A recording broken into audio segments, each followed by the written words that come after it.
So, both of our scriptures for this morning speak to us about nature's life force, water. Water is the one thing that we cannot survive without. Now, given this past week's experiences, let me go on record as saying that we can do without hand sanitizer, probably even toilet paper and Clorox bleach. But water is something we cannot survive without. Anyone who has lived through even a short drought season knows the powerful, life-giving force of water. And yet both of these stories are about more than just encounters with water. They are both encounters with God. Pastor Jim, would you please read for us the reading from Exodus chapter 17, verses 1 through 7.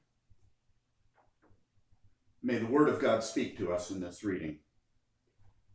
From the wilderness of Sinai, the whole congregation of Israelites journeyed by stages, as the Lord commanded.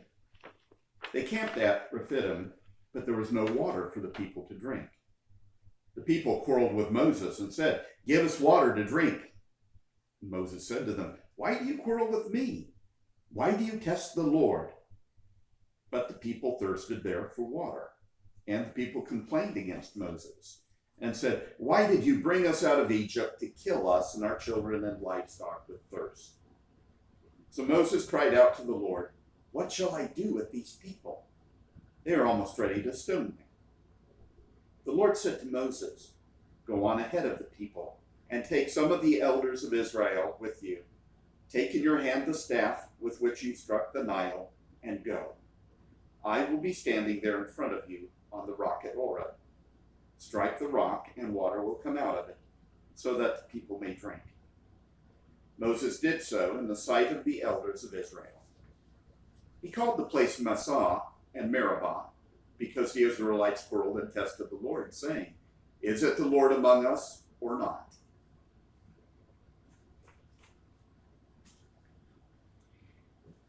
Now, our gospel reading, I will not be reading the entire passage, as it is the longest dialogue that Jesus has with anyone in the scriptures. So I will instead be telling the story of the encounter during my message. But for now, I will read verses 5 through 10. This is the word of God for the people of God. Thanks be to God. So he came to a Samaritan city called Sychar, near the plot of ground that Jacob had given to his son Joseph. Jacob's well was there, and Jesus, tired by his journey, was sitting by the well. It was about noon. A Samaritan woman came to draw water, and Jesus said to her, "Give me a drink." His disciples had gone to the city to buy food. The Samaritan woman said to him, "How is it that you, a Jew, ask a drink of me, a Samaritan woman? Jews do not share things in common with Samaritans."